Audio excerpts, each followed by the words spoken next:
Hello everyone, কেমন আছো সবাই? আশা করি সবাই খুব ভালো আছো। আমি রীতা, আমার নতুন আরেকটি ভ্লগে তোমাদের সবাইকে অনেক অনেক স্বাগত জানাই।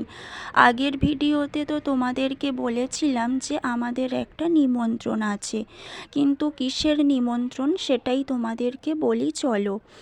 কদিন আগেই তো তোমরা দেখেছিলে যে আমার এক মাসি শাশুড়ি মারা গিয়েছে। তো সেই মাসি শাশুড়ির আজকে 3 দিনের কাজ। ওনার মেয়েরা কাজ করবে। মেয়েদের তো বিয়ের পর 3 দিনে কাজ করতে হয়, যেটাকে চৌদ্দকর্ম বলা হয়। তারই অনুষ্ঠান আজকে। খাওয়া দাওয়ার একটা আয়োজন করা হয়েছে, সেখানেই যাব। আর অনুষ্ঠানটা বাড়িতে হচ্ছে না, একটা মঠের মধ্যে হচ্ছে।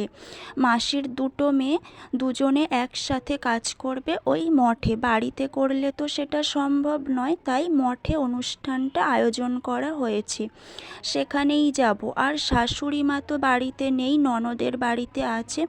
শাশুড়ি মা আর ননদ সেখান থেকে আসবে, এলে তারপর বেরোবো। আমাকে রেডি হয়ে থাকতে বলা হয়েছিল, তো সেই মতো আমি এখানে রেডি হয়ে নিচ্ছি। শাশুড়ি মারা এলেই বেরিয়ে পড়ব। আর এখন যেহেতু বেশ ঠান্ডা পড়ছে, আর আসতে তো অনেক দেরি হয়ে যাবে, সন্ধেবেলা গাড়িতে ঠান্ডা লাগবে, তাই আমি এখানে একটা স্টোল ব্যাগের মধ্যে নিয়ে নিচ্ছিলাম, যাতে আমি আসার সময় গায়ে দিয়ে আসতে পারি, ঠান্ডা না লাগে। তো সেটাই ব্যাগের মধ্যে নিয়ে নিলাম। এখানে আমি ফুল রেডি। চলো এবার বেরিয়ে পড়া যাক। শাশুড়ি মারা অলরেডি এসে দাঁড়িয়ে আছে।